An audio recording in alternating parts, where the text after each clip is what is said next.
Well, billions of dollars for border security, a military zone taking public land away from the public, and a vastly different approach to tackle violent crime here in the metro. That is all part of the changing philosophy for New Mexico's newest U.S. attorney. Our 4 investigator Ryan Laughlin met the President Trump appointee to hear how strategies for federal law enforcement are shifting and how it all begins in the borderland. New Mexico's southern border is changing. It was long overdue. And so are the priorities in the office of the U.S. Attorney for New Mexico. Good morning. How you doing, man? I'm good. How are you? Good to see you. Ryan Ellison, a New Mexico native, spent the last 7 years prosecuting immigration and prison gang cases out of Las Cruces until he got a call back in April. Some White House staffer that told me, just to let you know, as of about 5 minutes ago, you are the U.S. Attorney. The document was signed. And that's how it happened. And that's how it happened. He agreed to have his first TV interview with 4 investigates at the border. We wanted to see a section he says has long been problematic. You'll see these gaps that we have. And his top priority. Border security is national security, and it is our duty and our responsibility to know exactly who and what comes across our borders. President Trump created a military zone on New Mexico's southern border, moving public land under the Bureau of Land Management to the Department of Defense, and mobilizing Army strikers to keep an eye on trespassers, who mostly are people crossing the border illegally.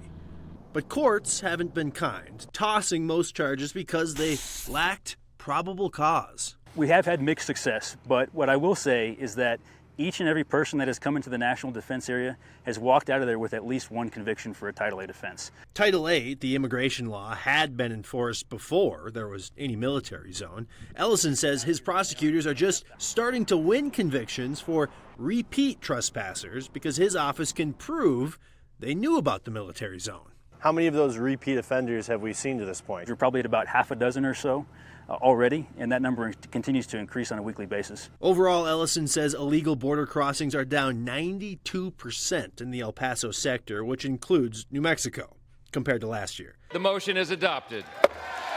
And Trump's big, beautiful bill is about to funnel billions of dollars to the border.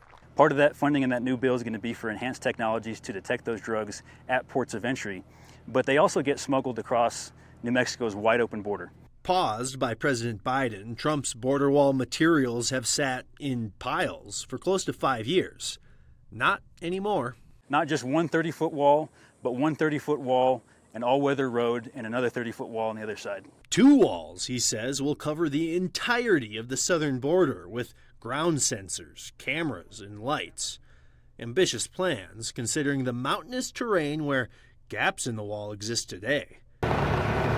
4 Investigates has followed the effects on local ranchers who say the current patchwork wall funnels traffic through their backyard. The difference this time is where there's a will, there's a way, and the funding. $46 billion are earmarked from the latest spending bill to finish the wall, which will leave New Mexico's border looking much more like a military zone. Ellison is not only focused on the border. We're going to be focused in Albuquerque like a laser when it comes to violent crime. That starts with felon in possession of firearms prosecutions. He plans to cast a wider net going after felons with guns, a charge he calls an underutilized tool, which could mean up to 15 years in prison. Is that a hammer we really want to be dropping on people? It absolutely is. And the other hammer that we're going to be dropping is when it comes to drug cases. I can tell you that the number of drug cases that my office has prosecuted over the last 4 years has absolutely plummeted, and we're also going to be changing that. What's a benchmark that you want to hit? I can think of several benchmarks. One of them, here on the border, 100% operational control. I want to get that down to 0 on a daily basis. Benchmark number 2 is in Albuquerque. I want to see the violent crime rate drop significantly. Absolute border security and a crackdown on guns and drugs. Whatever I can do to make New Mexico a safer place to live, that's what I'm going to do. He has at least 3 years to do it. Ryan Laughlin, 4 Investigates.